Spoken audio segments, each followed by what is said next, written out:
po ngayong umaga.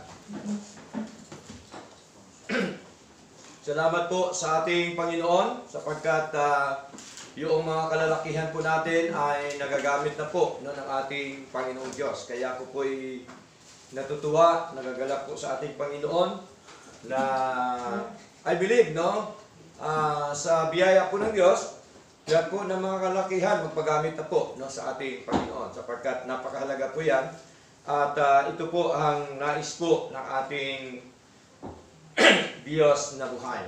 Kaya, bago tayo dumako sa atin pong pinakamahalagang paksa, mga kapatid, ay nais ko pong hilingin po sa inyo ang inyong pong atensyon sapagkat ito po ay napaka-importante po sa buhay po ng bawat Kristiyano, yung atin pong pag-aaral na galing po, of course, sa mga salita po ng ating Panginoon. Noong nakaraan po ay napag-aralan po natin o atin po nakita yung mga terminologies po, na kung saan ito po ay ito po ay bahagi lang po natin na pag-aralan po yan. Ito madalas po natin pinag-aralan yung soteriology. Yung eschatology po ay napag-aralan na rin po natin yan. At dito po tayo ngayon focus po sa ecclesiology. Nang ibig sabihin po, study about church. Tama? Okay? Study of the church. Okay? So, nung nakaraang pag-aaral po natin mga kapatid, ay atin pong tinalakay po doon yung the true church in the scripture. So, nakita natin doon na ang church po talaga, walang duda, ay itinayo po ng ating Jesucristo. Tama po? At ang church po ito, walang duda, ang may-ari po ang ating Panginoong Jesucristo. Kaya wala pong tao may pag-aari po ng church. Sapagkat ang church ni Lord ay nakatayo na po yan, mga kapatid. No? At dito ay atin naman talakayin ngayon yung tinatawag po na the marks of a true church, of a true New Testament church. No? Ulitin ko po, the marks of a true New Testament church. Okay? So, sa panahon natin ngayon, nandito tayo ngayon sa New Testament church. Amen po? Amen. Hindi po tayo sa dating church o sa church in the wilderness. No? Dito po tayo ngayon sa New Testament church. Kaya po, ating pag-aralan po ito, mga kapatid, na kung saan po ay sa loob po ng church, dapat po natin makita na meron pong mga bagay na atin pong maintindihan at maunawaan sa atin pong paglilingkod na ito. Okay? So, there are 4 important things about inside the church. No? Sapagkat ang church na yan ni Kristo, of course, ano ba ang nasa loob ng church? Ano po ba ang mga tamang mga bagay tungkol po sa church ng ating Panginoon? So number 1 ay tinatawag po natin na proper leadership. No, meron po yung proper leadership, no? So, ang proper leadership po ay tandaan po natin, mga kapatid, katulad po sa pinangaral po ni Pablo, na siya po during the time, ang nangunguna, o tinawag po ng Panginoon, na maging apostol upang magkaroon ng mga local churches sa iba't ibang dako at iba't ibang lugar. The only proper leaders for a New Testament church are the pastors, also called elders and bishop.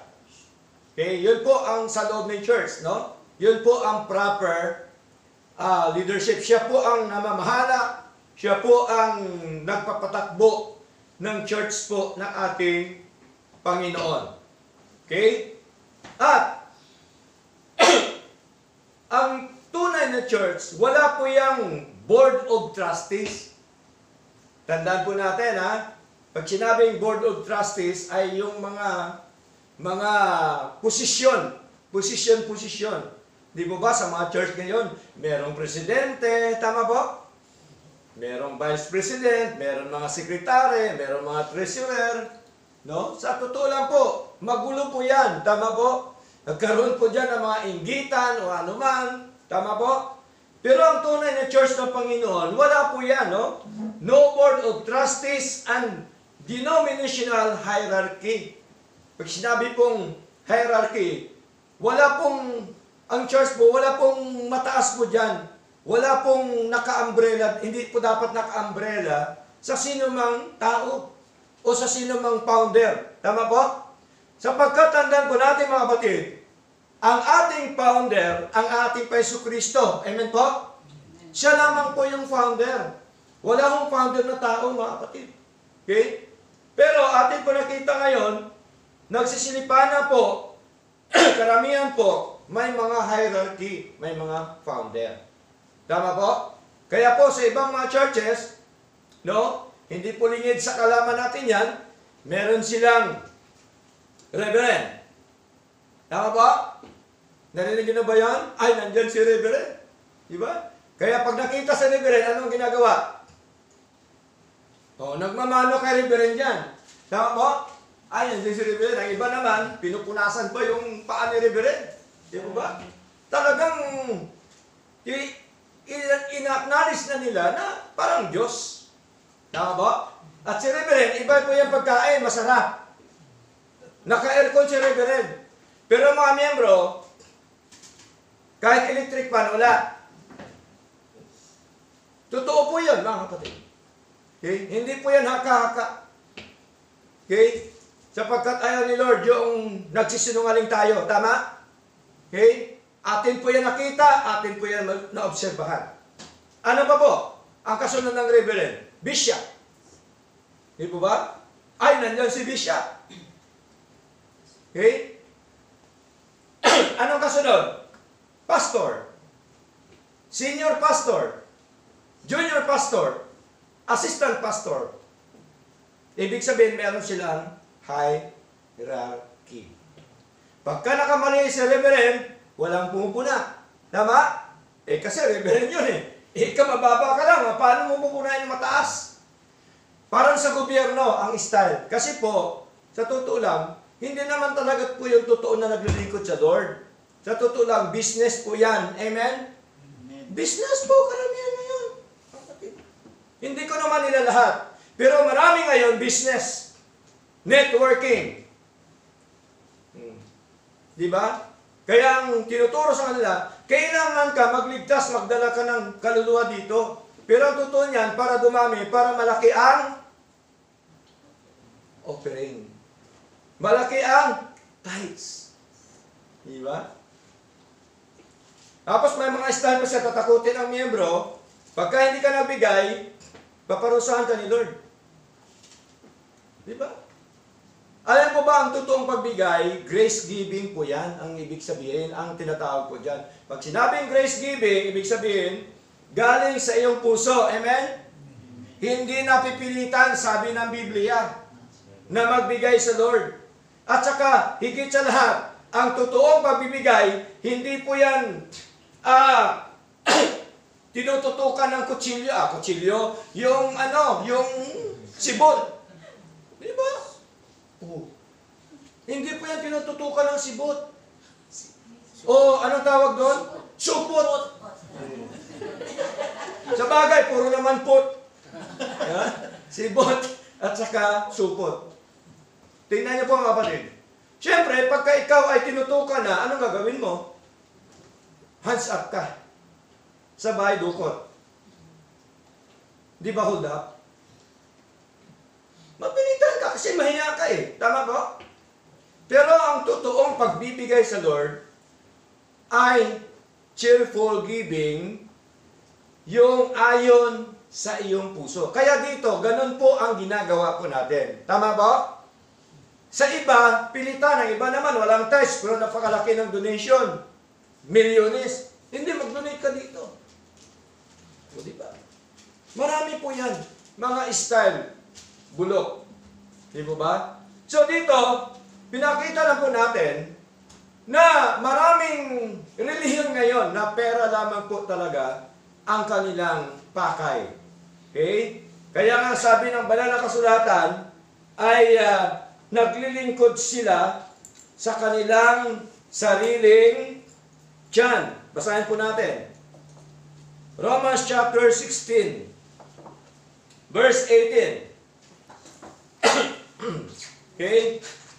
Sabi po dito, for they that are such serve not our Lord Jesus Christ, but their own belly. Tingnan niyo po ha. Naglilingkod sila hindi kay Kristo, naglilingkod sila sa kanilang tiyan. Laging gutom. Ano pa? And by good words and fair speeches deceive the hearts of many simple. Sapagkat ang mga gayon ay hindi nagsipaglingkod sa Kristong Panginoon, kundi sa kanilang sariling tiyan at sa pamamagitan ng kanilang mabubuting pananalita. Magaling po mag-English po yan. Nagdo-doctorate po yan, mga kapatid. Pinag-aralan po yan kung paano magsalita para matangay ang emosyon ng isang tao. Diba? Okay? Umiiyak-iyak pa po yan, mga kapatid. Panginoon, pagpalain niyo po sila. Umiiyak-iyak pa po. At ang sabi dito, at sa pamamagitan ng kanilang mabubuting pananalita at maiinam na mga talumpati ay dinadaya ang mga puso ng mga walang malay. Ibig sabihin po, yung mga walang alam sa salita ng Diyos. Yun po yung walang malay, hindi yung nahilo ka. Di ba? Yun po yun ang walang malay, mga kapatid. So malinaw po yung proper leadership. Kaya dito po, ano po tayo? Merong tatlong bagay dito po sa loob ng church natin. Number one, self-governing. Okay? Ang tunay na church ay self-governing. Pinamumunuan ang church ng mga miyembro ng church. Tama? Tayo. Okay? Self-governing. Hindi tayo pwede pakialaman ng sino mang church. Tama? Yun po ang tunay local church.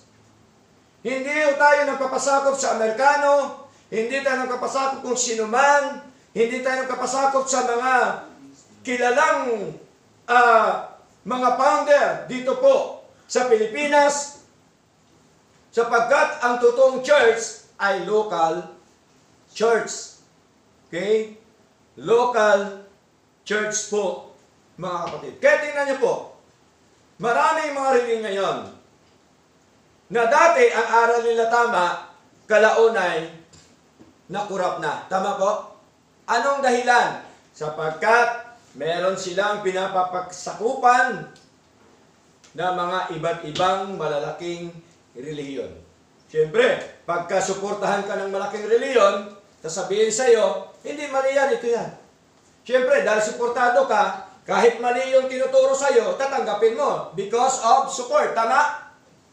Ganun po karamihan ngayon. Kaya ang tunay na church, self-governing. Number two, self-supporting.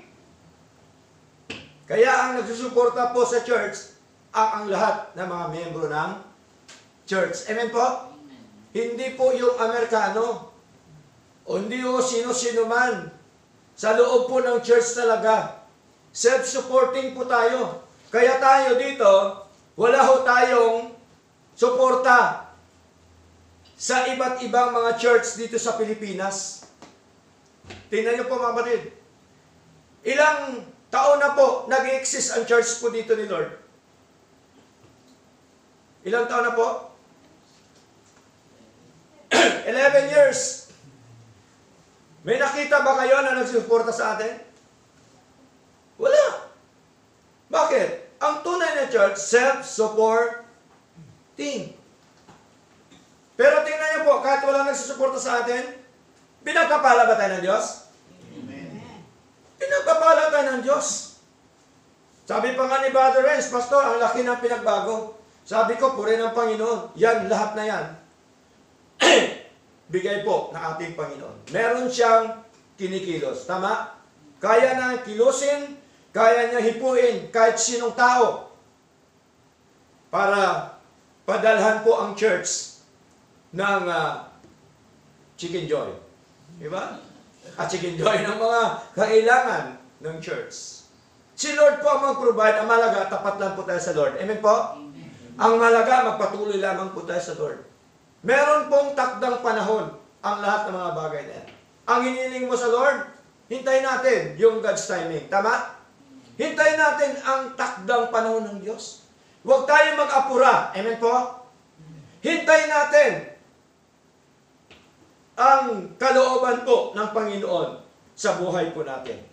Kaya dito po, pangatlo, yung tinatawag po na self-propagating. Pag sinabing self-propagating, ibig sabihin po, sarili nating pagpalaganap ng salita ng Diyos. Tama po? Okay? Kaya nga tayo merong mga gawain, kung sino man ang gusto na bukas ng gawain,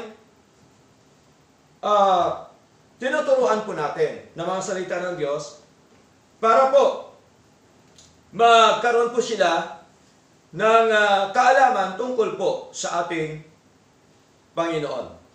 Kaya ito po yung pastor, tandaan po natin, galing po ito sa puso ng ating Panginoon.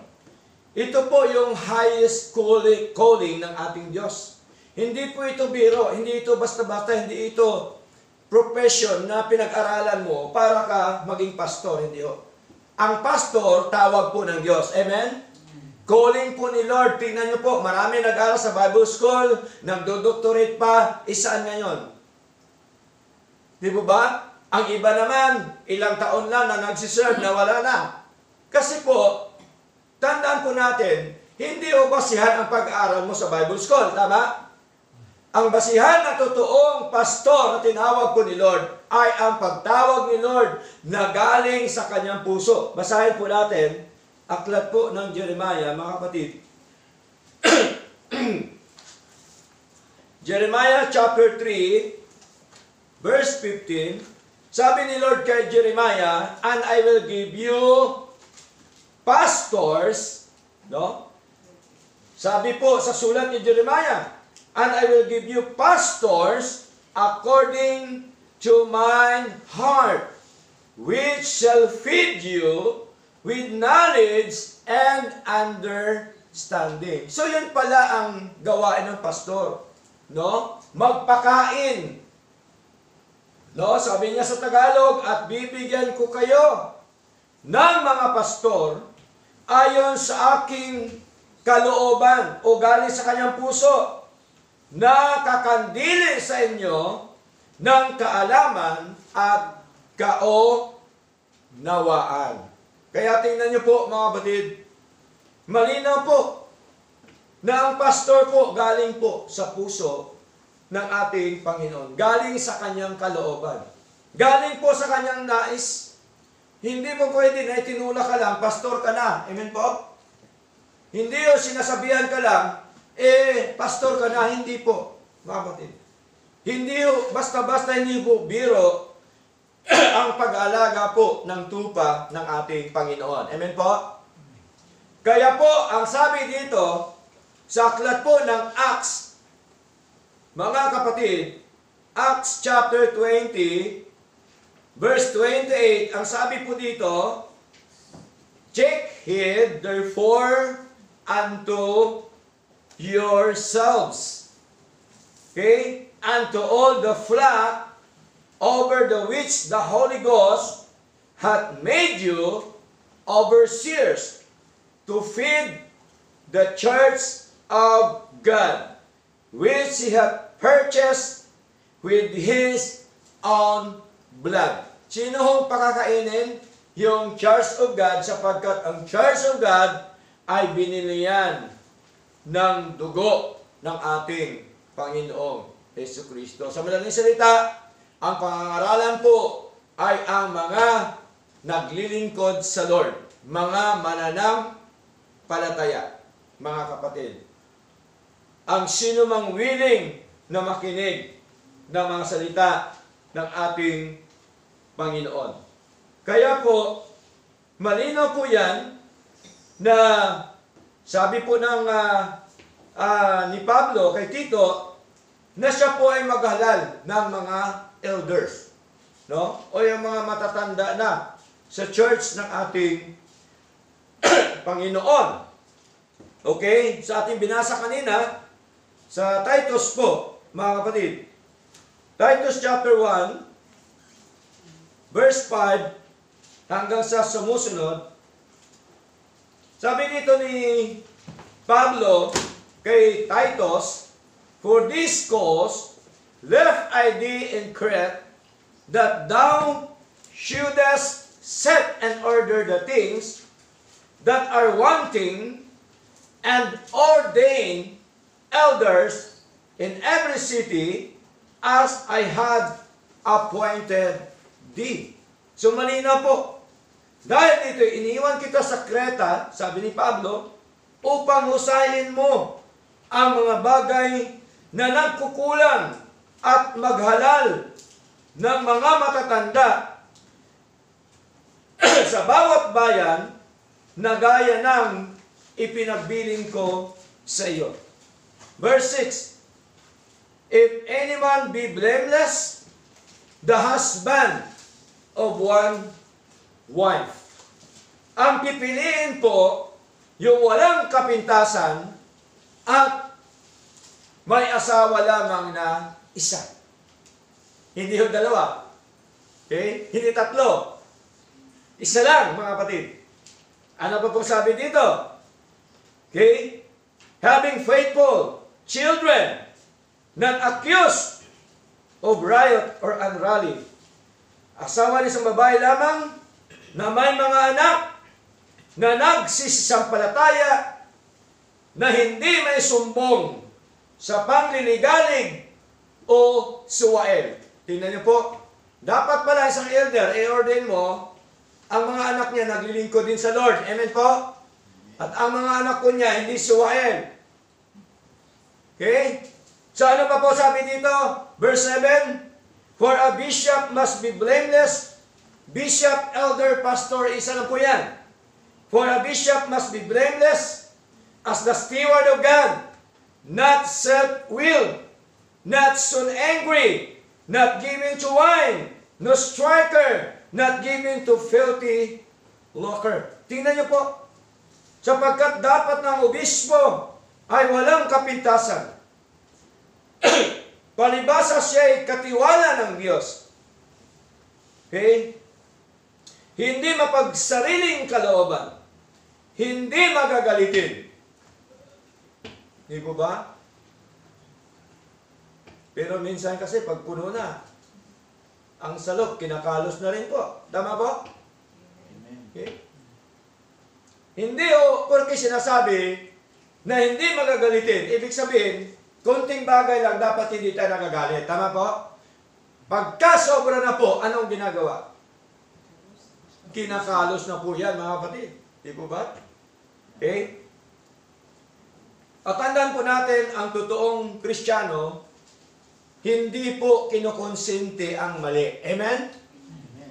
Ang tunay na Kristiyano, pagkamali, o sino man sa atin dito, pagkamali ay mali. Amen? Pagka ang tama ay tama. Hindi pwede konsintihin yung mali, mga kapatid. Okay?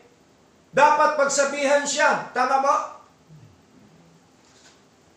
Dahil biblical po yung tinatawag po na pagpayo sa kanya. No? Ano ba po, mga kapatid? Sabi po dito, hindi manggugulo. Okay? Hindi palaway. Hindi masakim sa mahalay na kapakinabangan. Okay? Yun po yun, mga kapatid. Ang isa sa requirements ng pagiging elder, pagiging pastor. Ang tanong, Pastor, bakit hindi kayo tinatawag na bishop? Ba't marami tinatawag bishop? Sa Biblia may bishop. Tama po? Nabasa ba natin kanina may bishop? Yes. Bakit po? Ang pastor, bishop, at saka yung elder, isa lang po yan. Lingkod ng Diyos. Tama po? Isa lang po yan. Wala pong mataas dyan. Okay? Pero tingnan mo sa iba, anong ginagawa? Pag bishop ka, mataas ka. Tama? Kaya, bakit hindi natin ginagamit ang bishop? Kasi ang bishop na word, talamak na po yan. Amen po? Talamak na po. At ang ginagawa ng marami ngayon, sinasamantala itong kanilang titulo na tinatawag po na bishop. Pero pagkatingnan niyo po, ang kanyang ginagawa, hindi naman talaga gawa ng bishop o pastor o elder ang kanyang ginagawa. Ano ang kanyang ginagawa? Sa totoo lang po, siya po ay busy sa kanyang shop. Bishop. Diba? Tingnan niyo po mga kapatid. So, malinaw po, proper leadership, mga kapatid, mahalaga. Kaya po, pag nakita natin ang isang mangangaral, ang isang relihiyon, na meron pong tinatawag na umbrella, pag sabing umbrella, nandun sila yan. Pagka umulan, doon sila sumisilong. Tama po? Pagka ba umulan, anong gamit natin? Para hindi mabasa. Di ba umbrella? Ang mga pastor, pagka hindi nagutom, anong ginagawa nila? Nagpapa-umbrella. Nagpapasakop sa mga mayayaman. Tama? Sa mga malalaking reliyon. Tayo hindi yung ganon. Hindi tayo nagpapa-umbrella. Nanindigan tayo sa tamang aral. Amen po? Amen. Nanindigan tayo sa totoo kung anong sinasabi po ng ating Panginoon. Okay? Yun po ang tunay at totoong paglilingkod sapagkat, tingnan niyo po, once na magpasakop ka, once na magpaakay ka sa bulag, dahil ikaw ay bulag din, ano ho ang mangyayari? Ang bulag, kapwa bulag, umaakay sa kapwa bulag, ano ang mangyayari? Mahuhulog sa hukay. Bulag sa katotohanan. Di po ba? Bulag sa sinasabi po ng Panginoon. So malina po, proper leadership. Tandaan po natin dito, wala tayong founder na tao. Amen po? Sinong founder natin? Tandaan natin? Si Lord. Yung founder natin. Bakit? Siya nang nagtayo ng church eh. Amen po? Siya may-ari ng church eh. Hindi naman natin. Maging ang pastor, member din ng church ni Lord. Amen po? Amen. Kaya hindi natin pwedeng angkinin ang church. Di ba maraming pastor na nagsasabi, yung church ko ngayon, napakarami na. Ang miyembro ng church ko ngayon, 1,000 na. O, tingnan niyo po, hindi po siya nahiya. Mahiya naman kayo. Di ba? Sino nagsabing ganun? Di ba? Dapat mahiya din sila.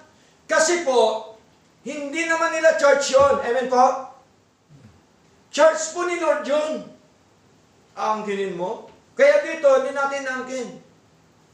Hindi ko po ito church. Amen po? Hindi nyo rin church. Tayo po, church ng Panginoon, may-ari si Lord. That's why the founder of this church is our Lord, Jesus Christ. Tandaan po natin, hindi ho tayo. Ako po, nilagay lang po dito ni Lord na magpakain ng kanyang mga tupa. Amen? Amen. Magturo, mamuno, manguna sa gawain po ng ating Panginoon. Now, sa loob ng church, number 2, proper doctrine. Dapat sa loob ng church, tamang doktrina. Amen po? Hindi yung sa labas lang maganda, pero yung sa loob, mali ang doktrina. Katulad po sa sinabi ko nakarang linggo, Para bagang isang bahay yan na napakaganda sa labas, pagdating sa loob, doctrine and practices, mali na. Tama? Tingnan niyo po. Kaya nakita ho natin, napakarami nagsilipan ng doktrina ngayon. Merong doktrina na faith plus good works, maliligtas ka, tanggapin mo si Kristo, maligtas ka, mag-donate ka lang sa simbahan, maligtas ka, pumasok ka lang sa iglesia o sa church, maligtas ka, tapos meron pa nagtuturo, ang maliligtas sa amin, 144,000 lang. Nung sinerge ko sa kanila, ang miyembro nila, 8 million. Saan mapunta ang iba? Ilang milyon? Ma-impyerno? Tama po? Sinerge ko, 8 million, 8.8 million, 9.4 million pala sila. Ito pong last na 2024. Kung ang paniniwala na doktrina nila, ang maligtas sa kanila, 144,000 lang. Di ibig sabihin, the rest of 9.4 million mapunta sa impyerno? Alam niyo po yun kung anong reliyon ang may aral na yun. Huwag lang po tayo magbanggit. Alamin niyo po, mga kapatid. Assignment nyo ngayon yan. Di po ba? So, ibig sabihin, hindi tugma yung aral. Tama? Mali po yun. Mali po. Okay? Kaya umalaga ang doktrina sa loob ng church na atin dapat maintindihan, maunawaan, para hindi tayo matangay ng mga maling aral. Amen po? Once na naintindihan mo, naunawaan mong aral ng Panginoon, kahit sino man yan mga aral na alam mong mali, hindi mo na dapat i-entertain. Amen? Mali eh. Ba't mo i-entertain? Ba mali? Pero kung di mo intindihan, okay lang. Hindi o ganun, mga kapatid. Kailangan natin intindihin, maging matatag tayo. Alam natin dapat yung doktrina ng Panginoon. Yun pong pinakamalaga. Kasi ito po yung pundasyon natin. Once na intindihan mo ang doktrina, sigurado po, hindi ka basta-bastang matangay ng sinumang mga ibang mga reliyon na nagsisilipanan ngayon. Mga kapatid. Okay? Kaya po, sinabi po dito ni Lord sa 1 Timothy, no, basahin po natin, sa 1 Timothy chapter 3, verse 15, sabi po ni Pablo, but if I tarry long, that thou mayest know how thou oughtest to behave thyself in the house of God, which is the church of the living God, the pillar and ground of truth. Tingnan niyo po. Meron pong dapat ugaliin sa loob ng church. Ang ugaliin natin, aside from our Christian living, dapat ang ugali natin sa loob ng church, yung tunay at tutong doktrina na tinuturo po ng ating Panginoon. Yung tinatawag po na sound doctrine. Tandaan po natin, there are 3 kinds of doctrine. Baka po, tayo po ay mahulog sa dalawang doktrina. 3 kinds of doctrine. Number 1, doctrine of God. Tama? Number 2, doctrine of men. Number 3, doctrine of the devil. Meron po yan, kapatid. Hindi lahat ng doktrina totoo. Amen? Hindi lahat na tinuturo totoo. Kaya, saliksikin po natin. Kaya iba po talaga na meron tayong alam sa mga salita ng Diyos. Amen po? Kasi ang basihan po natin, salita po ng Diyos. Hindi o salita ng tao. Kung anong sinasabi ni Lord, yun dapat ang ating paniniwalaan. Di po ba? Ano pa pong sabi dito, mga kapatid? Sa Titus chapter 2. Okay? Titus chapter 2 verse 1. Sabi po dito ni Pablo, Paul, a servant of God and an apostle of Jesus Christ, sorry po. Titus chapter 2 pa pala. No? Titus chapter 2 verse 1. Sabi dito, but speak thou the things which become sound doctrine. Ano daw ang ating salitain? Yung sound doctrine. Pag sabing sound doctrine, ito po yung tinatawag na totoo, tama, magaling, maayos na aral ng ating Panginoon. Kaya po, meron tayong tinatawag na doctrine of grace. Amen? Okay? Doctrine of grace, pinag-aralan na po natin yan. Pabalik-balik po yan. Napakalawak po yung doctrine of grace. Kaya po, doctrine of God, yan po yung doctrine of grace. We are saved by grace alone. Amen? Hindi po dahil sa ginagawa natin dito sa mundo. Iniligtas na tayo ng Diyos. Siya na pong gumawa. Amen? Kaya po, hindi na kailangan na tayo gumawa para tayo maligtas. Kailangan tayo sumampalataya at gumawa para tayo maligtas dito sa mundo. Amen? Yung temporal salvation natin para hindi tayo mahulog sa tukso, hindi tayo mahulog sa mga maling aral, hindi tayo mahulog sa mga maling pamumuhay sa mundo pong ito, mga kapatid. Kailangan natin yung aral ng Diyos. Amen? Kailangan natin pagtuturo ng Panginoon, mga kapatid. Kailangan po natin yon, mga minamahal. Okay? So, mahalaga. Kaya nga po, may tinuro si Lord. Sa verse 20, teaching them to observe all things whatsoever I have commanded you. Sabi po ng Panginoon yan, mga kapatid, sa mga disipulo. Mga kapatid. And lo, I am with you always, even unto the end of the world. Amen. So, malinaw po. Turuan sila na sumunod sa mga ipinag-uutos ng ating Panginoon. So, doon po yun, proper doctrine. Mahalaga. Mga kapatid. Okay? Kaya po, kung meron doktrina ang Diyos, meron din pong doktrina ang tao. Tama po? Okay? Saan ang doktrina ng tao? Basahin po natin.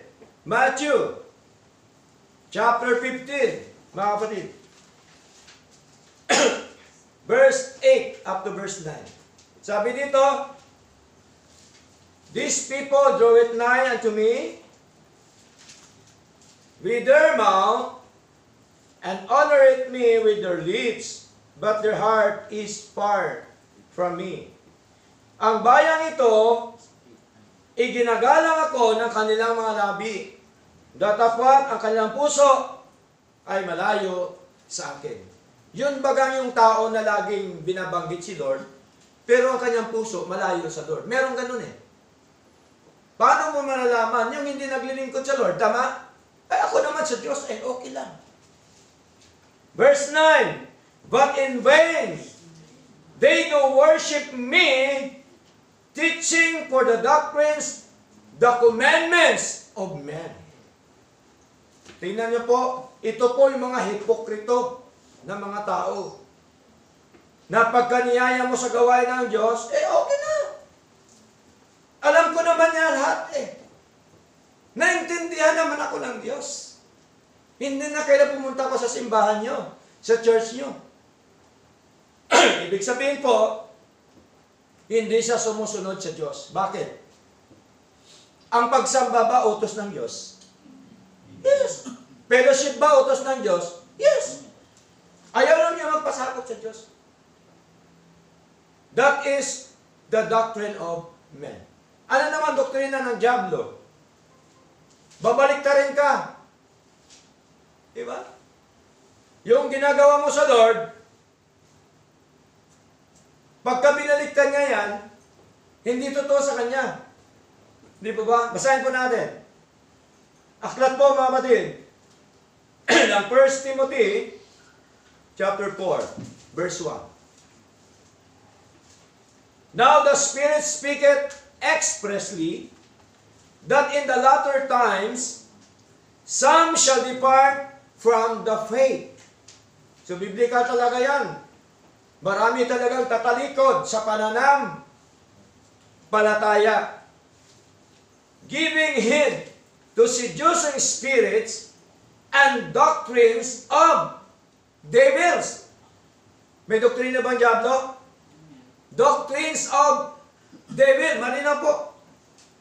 Ngunit tayag na sinasabi ng Espiritu na sa mga huling panahon, ang iba'y magsisitalikod sa pananam, palataya, at mga kikinig sa mga espiritong mapanghikayat at sa mga aral ng mga demonyo. O di may aral ng demonyo, amen? Ano yung aral ng demonyo? Verse 2, is speaking lies in hypocrisy, having their conscience served with a hot iron, sa pamamagitan ng pagpapaimbabaw. Tingnan niyo po. Sa binasa natin kanina doon sa Matthew, nandun din po hypocrisy.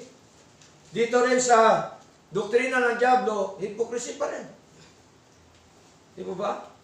Nang sabi ko dito, sa pamamagitan ng pagpapaimbabaw ng mga tao, nagsisipagsalita ng mga kasinungalingan.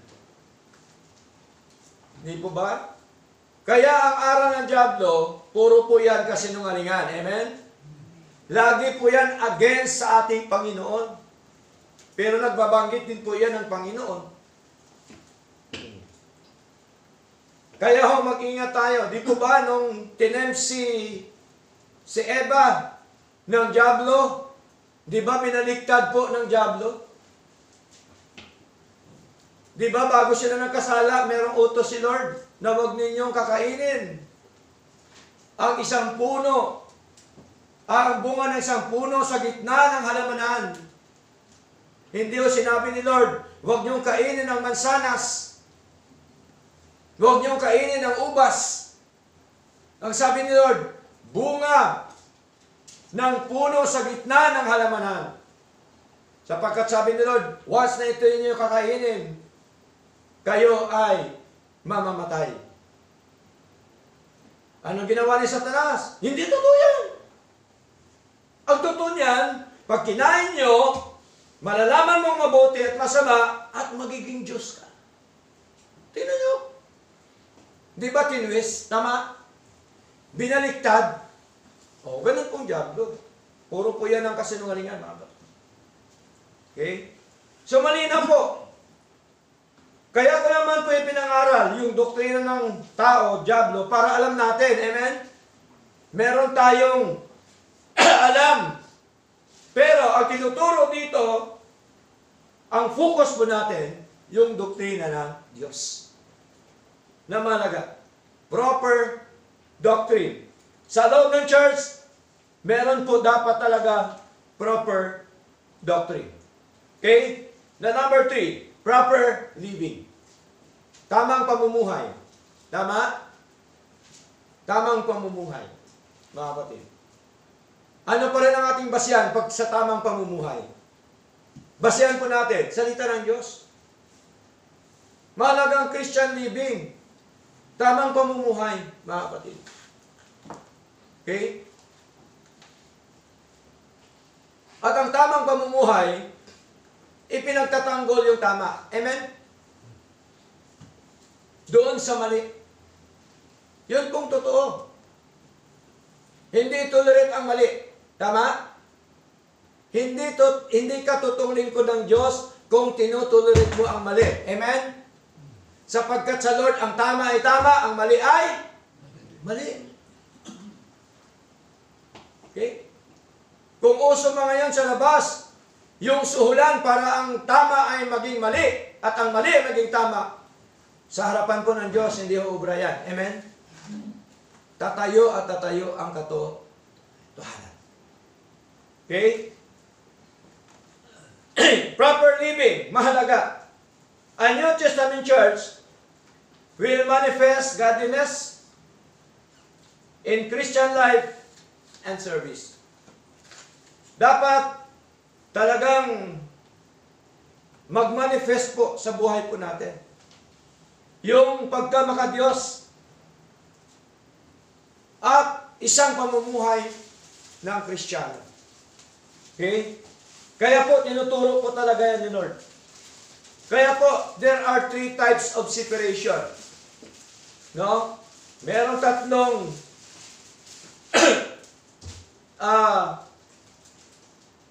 bagay na kung saan atin pong alisan o hiwalayan. Okay? So, mahalaga po ito, mga kapatid. Number 1, moral separation.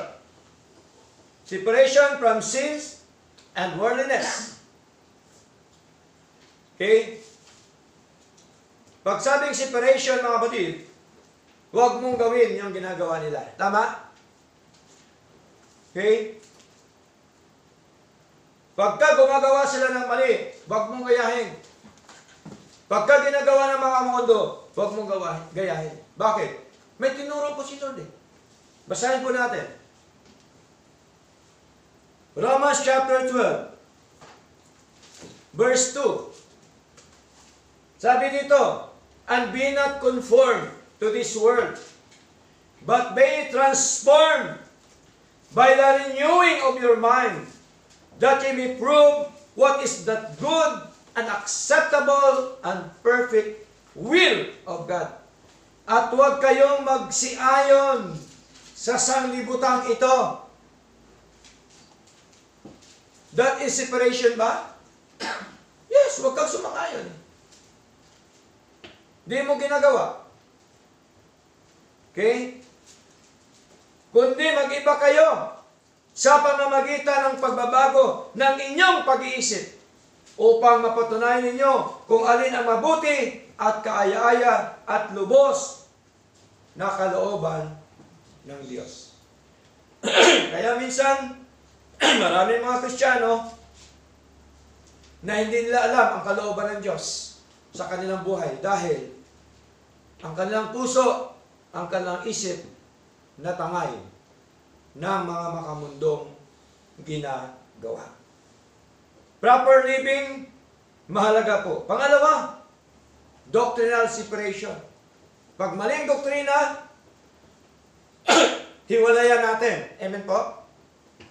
Huwag na natin entertainin. Alam natin mali eh. Tama? Maliban lamang kung di mo alam ang doktrina ng Diyos. Okay? Doctrinal separation, separation from those whose teaching and practice is contrary in the Scriptures. Pagka alam mo na kontra sa salita ng Diyos, kapatid, dumistansya ka na. Amen po? Pag nakita mo yung kapitbahay, yung mga mahal sa buhay, yung iyong kapatid na maling ginagawa, dapat dumistansya ka na. Amen? Tama ba? Huwag natin tolerate. Manapay, sabihan natin sila. Kung ayaw na makinig, okay lang.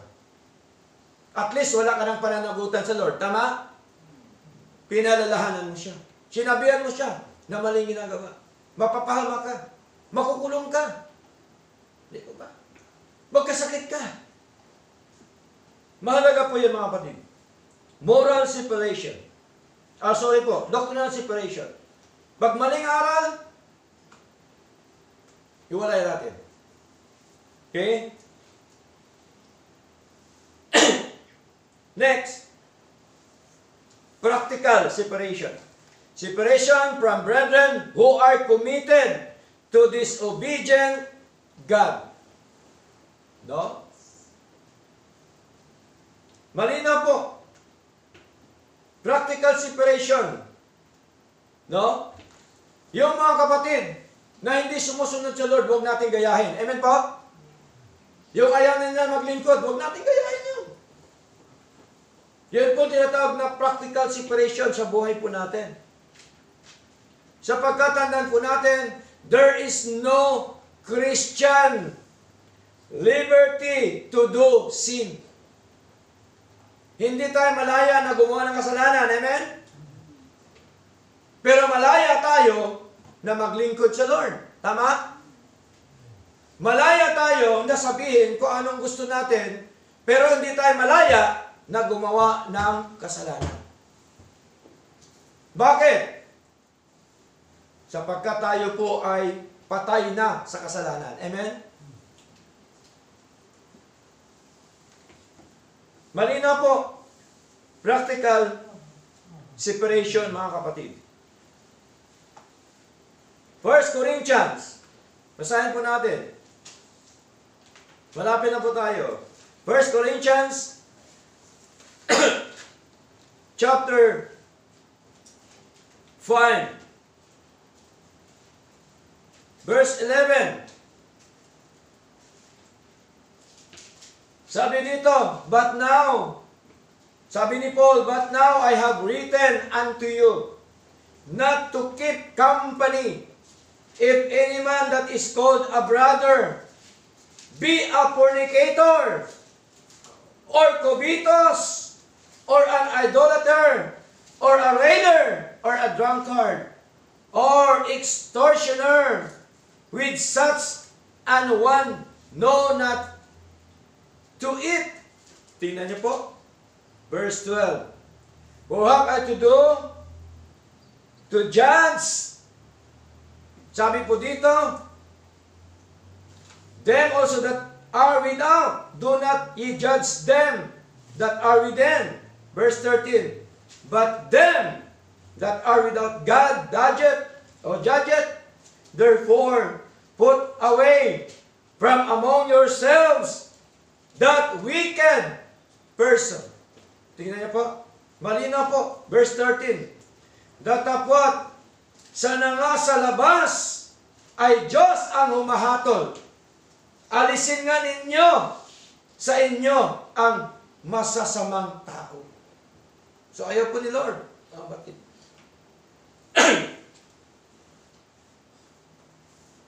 Kaya po, malinaw po na hiwalayan po natin ang mga maling ginagawa.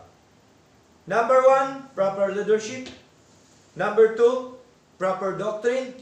Number 3, proper living. And number 4, proper discipline. Sa church, meron pong disiplina.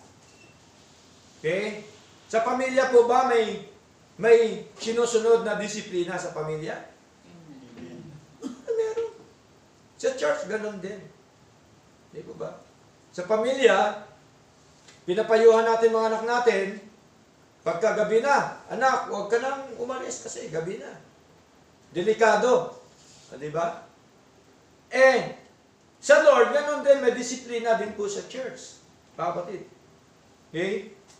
Ano po ang disiplina sa church? Matthew, basahin po natin. Matthew chapter 18 po, mga kapatid. Verse 15. Basahin ko po sa wikang Tagalog. At kung magkasala laban sa iyo ang kapatid mo, pumaroon ka at ipakilala mo sa kanya ang kanyang kasalanan, na ikaw ay siyang mag-isa. Kung ikaw ay pakinggan niya, ay nagawadi ka sa iyong kapatid. Verse 16. Datapwat, kung hindi kanya pakinggan, ay magsama ka pa ng isa o dalawa upang sa bibig ng dalawang saksi o tatlo ay mapagtibay ang bawat salita. Verse 18, ito na po. Katotohanan ang sinasabi ko sa inyo, na ang lahat ng mga bagay na inyong talian sa lupa ay tatalian sa langit, at ang lahat ng mga bagay na inyong kakalagan sa lupa ay kakalagan sa langit. So dito, meron pong tinatawag na disiplina sa church ng ating Panginoon. No? Tungkol po ito sa church, mga kapatid. Okay? Na kailangan ang kapatid pag nagkasala, kausapin, pagka naniniwala, sabi ni Lord, nadaig mo siya. Pagka hindi naniniwala, ano pang gagawin natin? Magdala pa ng isa. Tama? Pagka ituloy-tuloy po natin mga kapatid, yung buong church na mismo, ang magsasabi sa kanya, magsasalita, kung siya man po ay magbagong o magbalik loob, dapat humingi siya ng tawad sa buong kongregasyon. Tama ba? Kasi nagkasala siya. Okay? So yun po yung disiplina po ng ating Panginoon.